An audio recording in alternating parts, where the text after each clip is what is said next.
This is Stacie. I'm here with Leah Clapper, another awesome episode of Lessons with Leah. And we are right in the middle of competition season, both for club gymnasts and for Leah too. And so this week we wanted to start out by talking about uh, goals. So we'll talk about this more next month, but one of the things that can happen kind of when you're in the middle of the season is like, and especially I think Leah, this might be where you are, so you can chime in on this, is like when things aren't going exactly how you wanted them to, your goals kind of become more about like just getting to that next step instead of like continuing to focus on that longer term, bigger goal that you have. So, for instance, like I'm coaching a level 10 who had a great vault all through the fall, and she's first year level 10, and then now she's struggling with that vault. And so they're switching it to a different vault. And so now her goal is like just to compete vault in a meet versus in December, her goal was make nationals and be in the top 10 on vault, because her vault was so great. And so trying to help her kind of continue to shift back to those bigger goals rather than coming down. And so one of the things we talk about are 4 panel mat goals. So 4 panel mat goals are the idea of like, well, Leo, if I asked you to jump up onto one panel mat, can you imagine how high you would jump? Up to one panel mat. Right. And if I asked you to jump up to 3 panel mats, how high would you jump? Up to 3. Yeah. And then up to 4 panel mats. 4 panel mats is doable but hard, right? Yeah, would still make it up there, though. Yeah. Would you jump as high when I asked you to jump to 1 panel mat as you did when you were trying to go to 4? No, definitely not. Yeah. And that's the crazy thing about goals. Whatever we set our brain to, that's the only thing our brain is focused on achieving. So when we set our brain to the 4 panel mat goal and we continue to focus on getting up to 4 panel mats, we're for sure going to jump high enough to reach 1 panel mat. But what happens in kind of the middle of the season is we lose sight of that 4 panel mat goal and we kind of just go back to like, I just want to jump onto 1 panel mat. Like I just want to get my vault back. I just want to, hit in a meet for for you with your injury. You're like, I just want to get back in the lineup. And it's easy to focus in on that smaller goal, which isn't a problem. We want to have like steps along the way, but we want to just continue to expand our brain back up to that larger goal, because when we continue to pursue the larger goal, we hit the smaller goal and we expand ourselves further.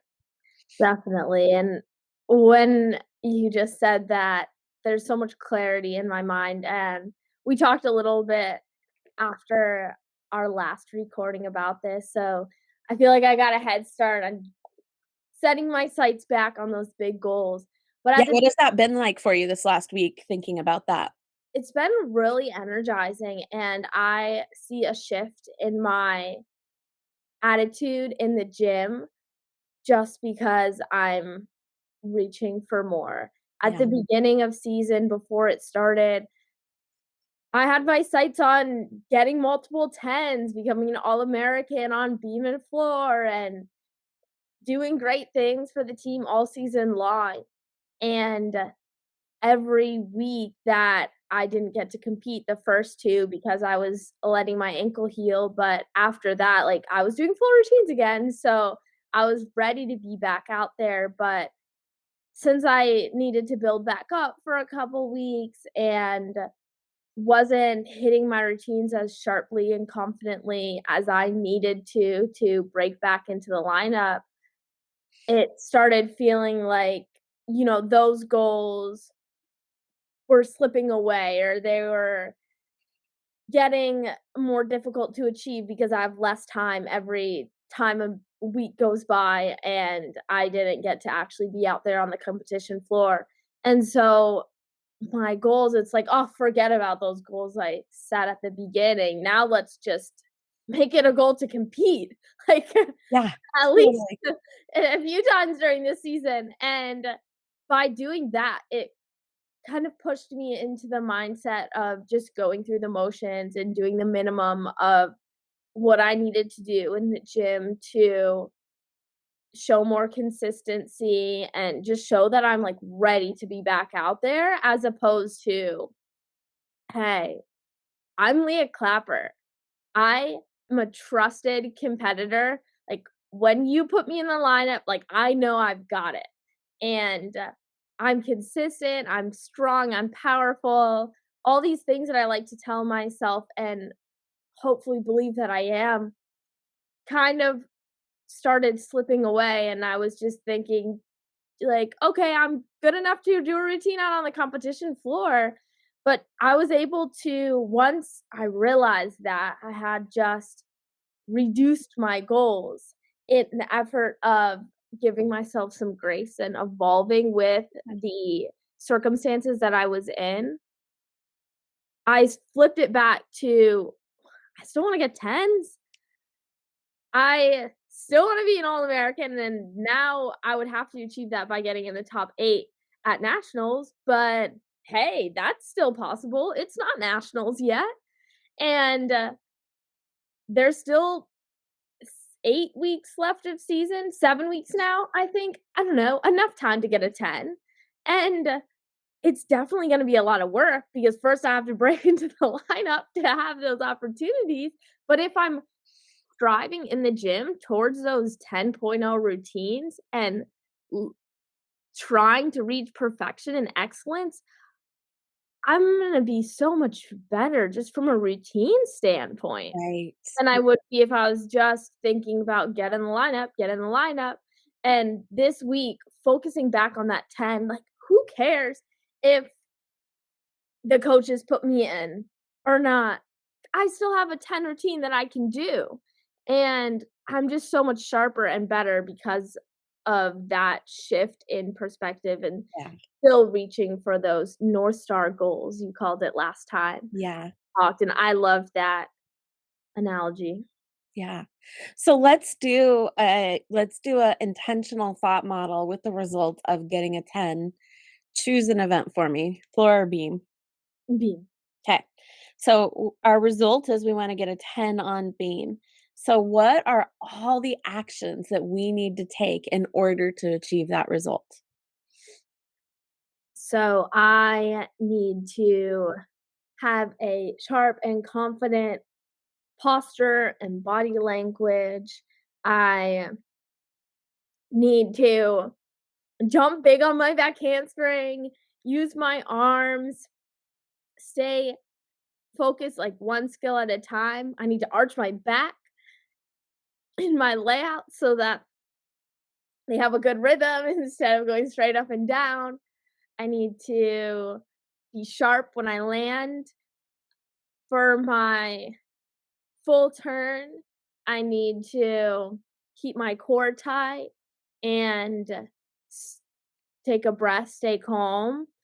For my leap, I just need to be smooth. I need to hit 180 and have straight legs and pointed toes. So that means that I need to be aggressive and really work for that split, stretch my legs, probably stretch before I get on the beam as well, and same thing for the split jump. And then for me, the piece of my routine that is less consistently no deduction is my dismount. And that's a run of 1.5 now, which is a new old dismount for me. I've competed in aerial full the past 3 years, which I could easy stick all the time. And with the NCAA rule changes, I had to switch my dismount to a round of 1.5, which I can do, like, really easy. But they're not that great. As we were talking about with my 1.5 last time, there's a bit of a dynamic issue, technique thing that I have struggled with in the past, and I'm deciding I'm not struggling with it anymore, and they've gone much better this past week. But I need to keep my core tight, keep my glutes tight when I punch, and punch at a correct angle, leaning slightly forward. And then I need to stay flat and look for the ground. out of the full, spot it, and absorb the landing. And if I put all of that together, given the judges are reasonable and not needing a 200-degree split to not take a deduction on my leap, that kind of stuff, that's pretty much the perfect routine. Love it. So, what actions are you going to need to take in practice every day to get that routine? Well, I just need to keep doing that routine Yeah. every day in practice, and so every time that I get up on the beam, being intentional about owning it and showing it off and practicing as if I was competing. I think there's a lot of different challenges that I can put on myself in addition to the pressure-filled assignments that we sometimes have. Yeah. So just holding myself to a higher standard Yeah. on the beam, and maybe if it's my last routine of the assignment, like saying, "I wanna show this one," or giving myself an ultimatum, like, "If I don't nail this one, then I gotta do 20 V-ups in another routine," or something like that. I thrive in those kind of environments, and Yeah. when I practice that way, I have more repetitions under pressure under my belt, and that makes me feel more confident in a meet. And I Yeah. think that's especially important since I haven't yet competed this season, Yeah. getting that trust Yeah. back that, "Hey, I can do this in a meet too." And I know once I do one nailed routine at a meet, like, I'm gonna be so much more confident because I've proven to myself that I can do it again, and I don't know why I've been doubting that a little bit this season Yeah. because I've nailed hundreds of routines in my past. Well, the only reason that you're doubting that is because the feeling of confident, as much as we always like want to manufacture the feeling of confidence, the feeling of confidence only comes when our brain has proof of Yeah, recent safety and success. That we could safely and successfully do something recently. Our brain just doesn't take past stuff in. yeah, But then that's where we come back to being self-confident. Like, we have the ability to handle anything that happens.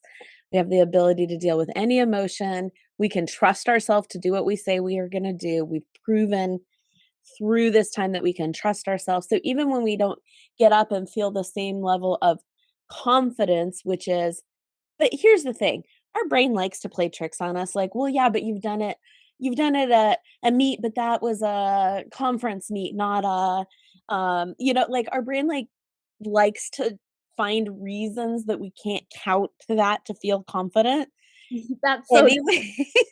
So when we, like, rely back on, like, "I'm self-confident, I know I can trust myself to do what I say I'm gonna do, I know I can feel any feeling that happens, and I'm gonna have my own back no matter what," we get up there and can feel a very similar feeling to confident that will drive us. yeah, and I think that's the point that I'm at.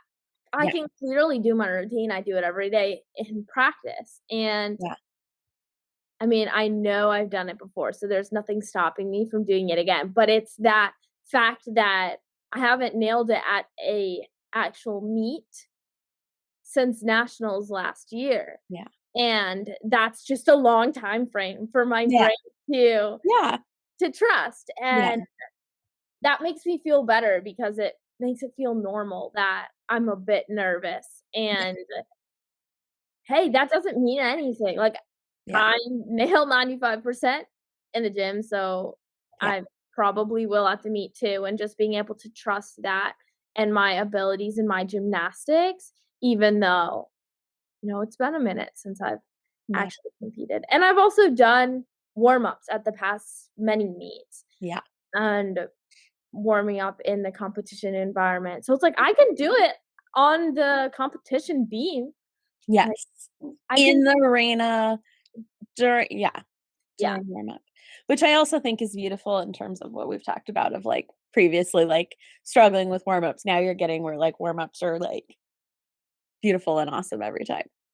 That is true, that's a huge win we need to celebrate for sure. Yes. I Yeah. think the one thing that my mind keeps going back to, and would love to coach on this a little bit, is, well, at hype night, which is the last it was of one of our inner squads, but it was in our Yeah. arena. And it was like, well, at height night I fell, and, like, I never fall. But that was the last time I was out in our O-Dome arena and I messed it up, and I had never fallen at a meet in the O-Dome before, but since it was most recent and I haven't gotten a chance to redeem myself and prove myself to myself and everybody, it's my most recent memory, and it keeps eating at my confidence a little bit, even Yeah. though now that my mind is running through it, I remember what went wrong. I know the corrections that I need to make. Yes. Horrible week in practice that week. I was falling all over the place, so my coach said she wasn't surprised. And I also forgot to use my arms in my series, and so then it was off. And I got back up after my routine and did another one because it was in a squat, and you can do that.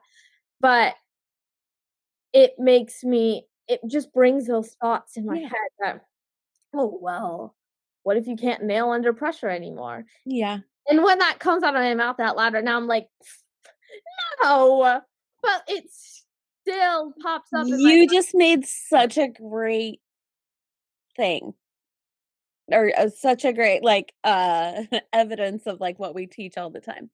Yeah, Our brain haunts us with these what ifs yeah, that we're like, "I don't wanna look at that," and so it just stays scary. And it's like when you turn on the light and you look at it, then you're like, "Oh, that's silly." Like, yeah, I'll never forget, I was coaching a basketball player, and it was the state tournament, and she was so nervous, and I'm like, "Alright, let's look at all the what ifs." And her biggest thing that she was nervous about was, "What if I forget how to dribble the ball?" And as soon as she said it out loud, she started laughing so hard, and she's like, "Okay, that's ridiculous. Of course I'm gonna be able to dribble the ball." And you just had a similar facial expression where you were like, "Okay, that's ridiculous. Of course I know how to hit under pressure." Like, the fact that I didn't hit that one routine does not mean that I don't know how to hit right. under pressure anymore, And it's right? hard to, like, it's easy to reframe that and tell myself that, but that feeling of doubt is still a little bit there, and I just Yeah, wanna crush it, and I know I can crush it by competing. yeah. There's just, like, a lot of, like, Well, but you pressure. also get to crush it just because remember the feeling of doubt comes from a thought. Mhm. The thought is, "What if I can't compete under pressure anymore?" Yeah, And your brain says, "I have to prove that I can still compete under pressure in order to not have that question in my brain," yeah, right? right. But the question is just a thought. Mhm. Leah Clapper, can you compete under pressure? Yeah, Yes. So it's just every time your brain offers you that, it's like the basketball player who wasn't sure she could dribble. You just have to offer back to your brain, "That's ridiculous. Of course I can compete under pressure. I have nothing to prove. I have proven it again and again and again and again for many years." yeah, Like, I and just so telling yourself that you have to prove it again creates even more pressure. it really does. Yeah, Exactly. yeah, Because we all know that Leah Clapper can compete under pressure. Leah Clapper has proven that lots of times. There is nothing left to prove, yeah, right? So we're just gonna tell our brain that every time it starts doubting that, you're like, "There's nothing left to prove. I 100% know I can compete under pressure." for sure. And I think that in the past few years, I have really reveled in pressure as a privilege. Like, Yeah, I love and I wanted to say love just now, but it's not past tense because I still think I love it, and I'm deciding I do. Being in a pressure situation yeah, and absolutely knocking it out of the park. yeah, Like, when I go up 6th, like, when I've been anchor and there's been a fall before, there's a weird thing that happens that's, like, calm. I'm yeah, like, "I know I got this." And, it's almost like I have to get this. yeah, There's no choice, and so I am. yeah, And, it's easier when when there's not really a choice, and I'm like, "Well, I Yeah. know I can do it, so that's what I do." Yeah. And, having that opportunity to show that I can do that, like, is a really big blessing, and that's what I have hung on to when, it's a pressure situation. I feel like this year, I forgot about that, Yeah. and I've been like, "Pressure is scary," and I don't know why, like, Yeah. I downgrade to that, Yeah. but it feels like it's just an easy decision to, no, pressure is a privilege, Yeah. and, I thrive under pressure, Yes. and just telling myself that and then believing it Yeah. and living it because Yeah. that's what I need to be successful. And Is that's what you need to get the 10, Oh, yeah, yeah. right? So Mhm, coming back to, like, what do we need to do? So we talked about everything that we need to do in the routine. And then mm, we talked about in practice, we need to have some intentional focus. And we also need to do the thought work where we get back to a place where we believe that pressure is a privilege. And we believe that Leah Clapper, of course, shows up at her very best under pressure. So without a doubt, she can hit a 10, right? And so part of the actions that we need to take to get that 10 is getting our thoughts and our brain back in that place. So intentionally doing the physical practice and intentionally doing the mental practice, right? mhm. Yeah. And then let's just cover a few other things. What are some of the other things that you need to do so that your body is in the best place it can be to get a 10 on beam? Uh, from a general standpoint, I just need to take care of myself Yeah. by, you know, continuing to focus on getting good sleep and eating well and, working on my mindset Yeah. and my self-talk, and, yeah, I think the biggest thing for me is showing up in the gym with a fierce attitude each Yeah. day, like attacking the day, winning the moment. That's something that my coach, Adrian, always says, "Win the moment."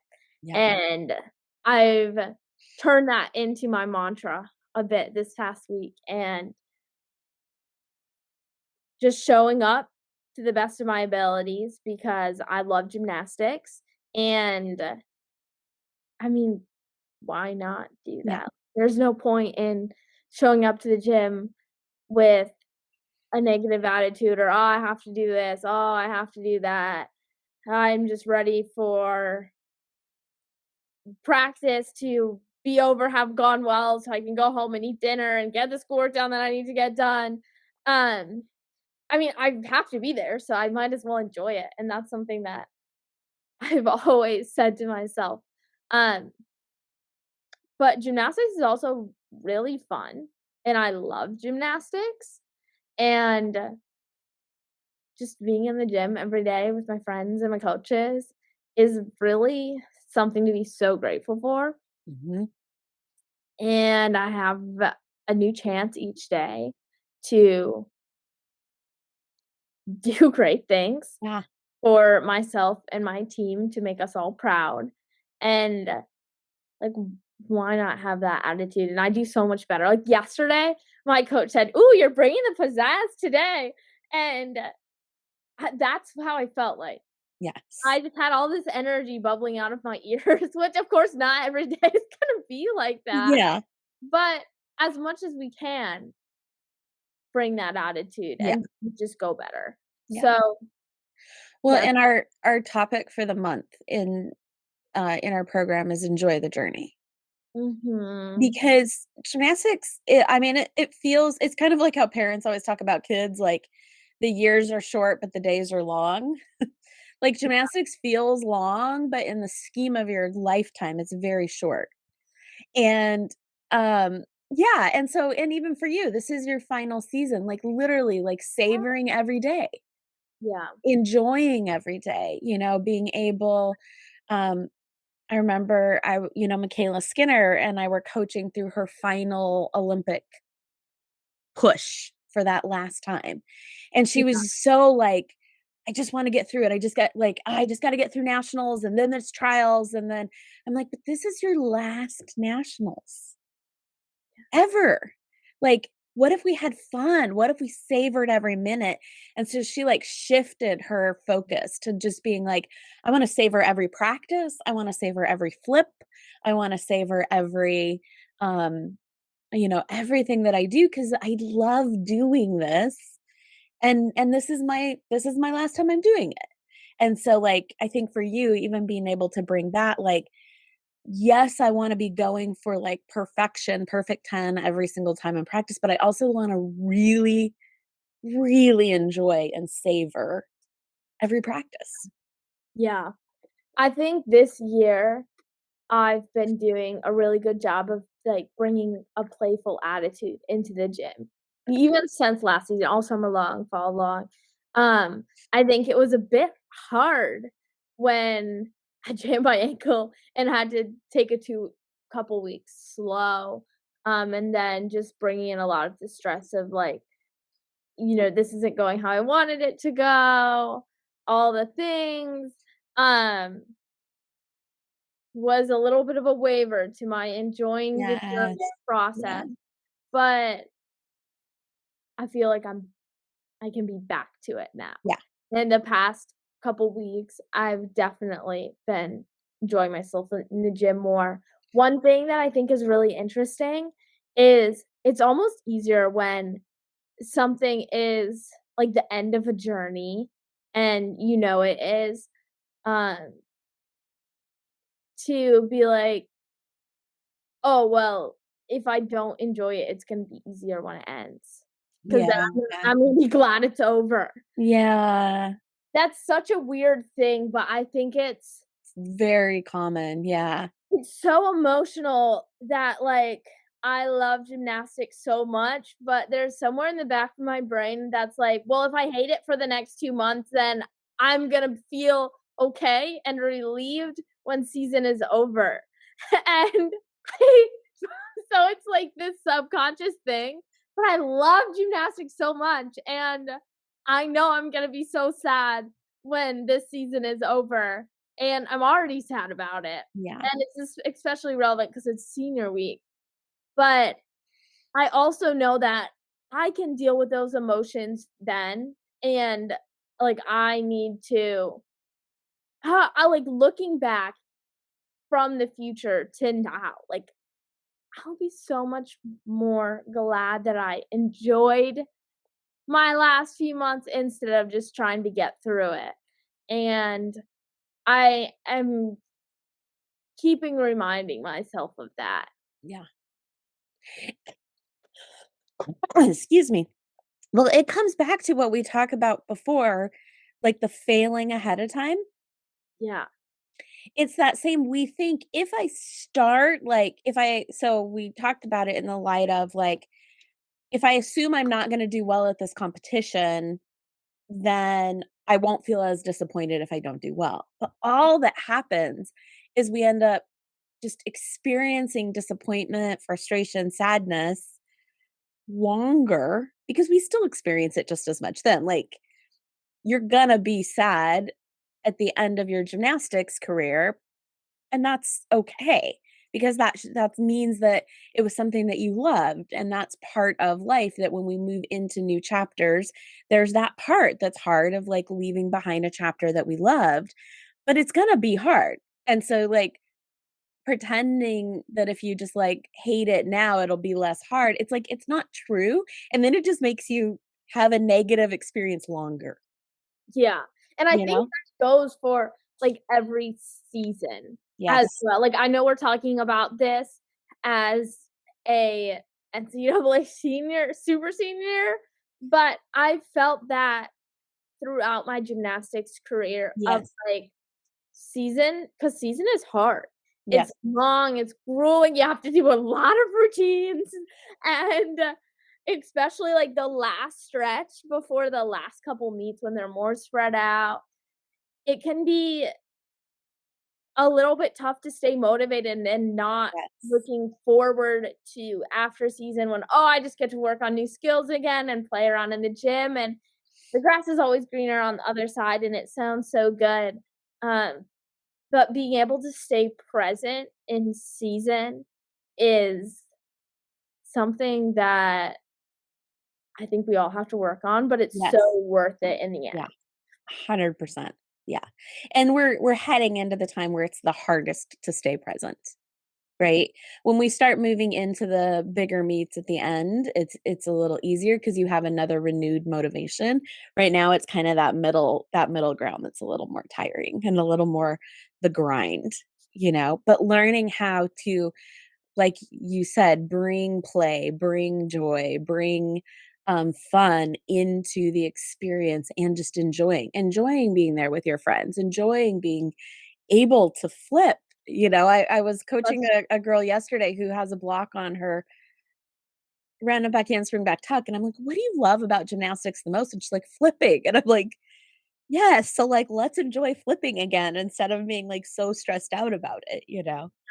I can understand that for sure. Totally.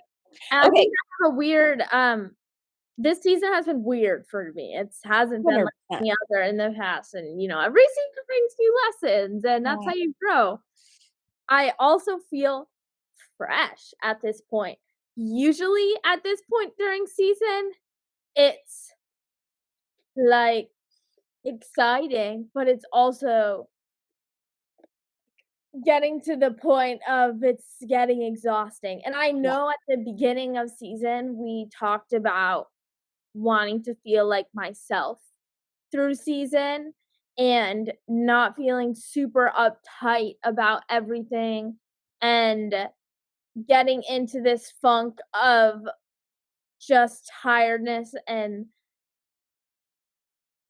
I'm not sure what the word is, but lack of excitement and energy and zest for gymnastics and season because it's just like meet, meet, meet, meet, meet, meet, and it takes a toll on your body and mind.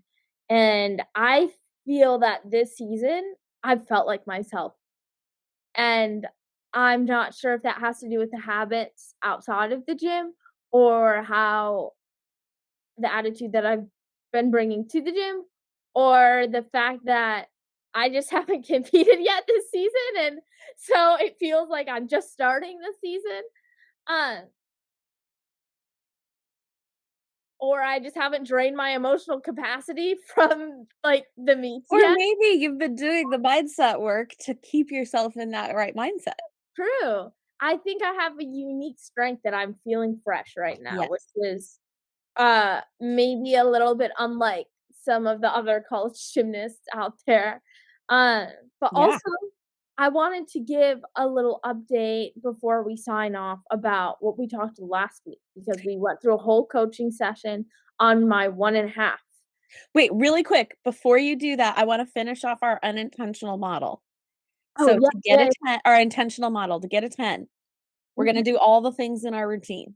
We're gonna get sleep, take care of ourselves. We're gonna show up every day to the gym with intention, but also with savoring all of the turns, right? Yeah, Um, what emotion is going to fuel all of those actions? gratitude. I love it. Okay. So what are you gonna think to feel gratitude every day going into the gym to with the focus of getting a 10 on beam? Oh my gosh, I just had an immediate stream of gratitude. But I'm grateful that I get to do gymnastics and I get to be a Florida Gator and be part of an incredible team and come into the gym every day and train with my best friends and 1,000 more things that are just truly amazing. And I'm so blessed to get to enjoy this gymnastics experience and even more so this college gymnastics experience at such a top university with an amazing team. And it's really incredible. And I know I'm going to look back on these 5 years with such fond memories, and, like, I wanna make great memories for the rest of it. Yeah. So, I'm just really grateful that I get to do gymnastics Yeah. overall, Yeah. and that energizes me. Yeah. I love it. Okay, so we're going to focus on thinking that thought as often as we can towards being towards and the same as for floor, right? We have all the same things to get a 10 on floor and the gratitude towards that. So coming now back to give us an update on how fixing your pass went last week. So much better. Very big improvement. So, great update there. It even helped my 1.5s off the beam a bit. Yesterday, I spent a lot of time working on them since that's the thing I need to fix in order to have a 10 routine. Yes. And yesterday on floor, I also did the best 1.5 front layouts that I've done at the end of my routine this whole year.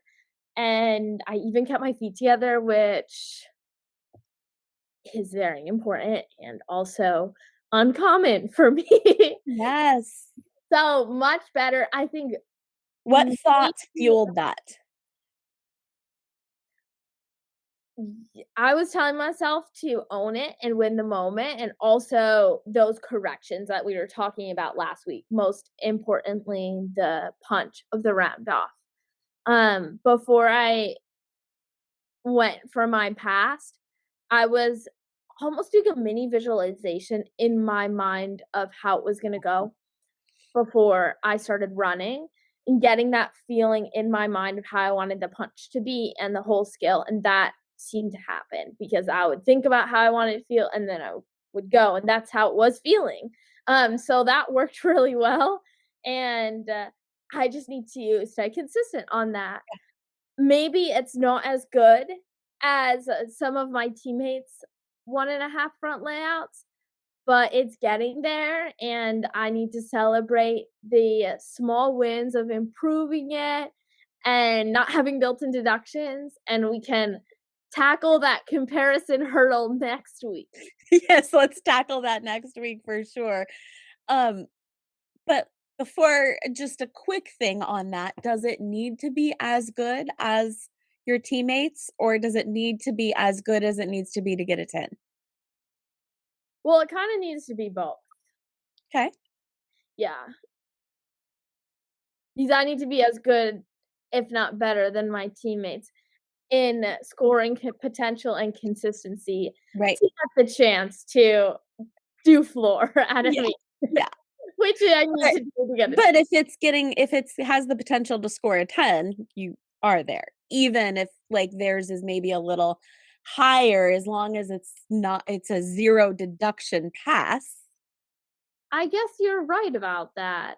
Yeah. I didn't think about it that way. Yeah, because it's your Yeah, whole floor routine together and the presentation, and when we go for a 10-0 routine, even if maybe, another gymnast is, like, higher and more explosive on it, it's NCAA rules, that's still a 10, it's not like a yeah, 10.1, and so as long as it's a 10, we're good.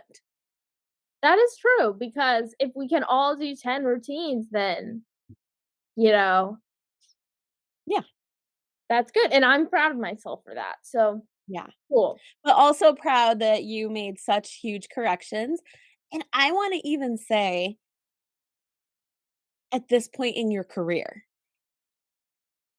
like, to make huge corrections on a pass that you've done for this many years a specific way, the whole, like, "You can't teach an old dog new tricks," like, it That's not is true in gymnastics, I've it's learned not true at all, but it also can be difficult to believe that you can do something different when you have so much evidence that you've done it a certain way for so long. oh, 100%, and that's definitely a true saying, Yeah, that people think in gymnastics, and, I mean, maybe for some people it is true, but, like, this year, I have proven to myself that that's not the case because I've yes, been able to learn yeah, new skills this year. I've probably learned new skills this year more new skills this year than I have at any other year since I came to college, yeah. which is really cool, and Yeah, I've changed all my routines, and I've done things like, I never could do a routine layout in club. I just couldn't figure it out, and now it's my first pass. So yeah, that's cool. Love it. All right. Have a great week going after your 10-hour routines, Thank you. and I'll see you next week. See you then.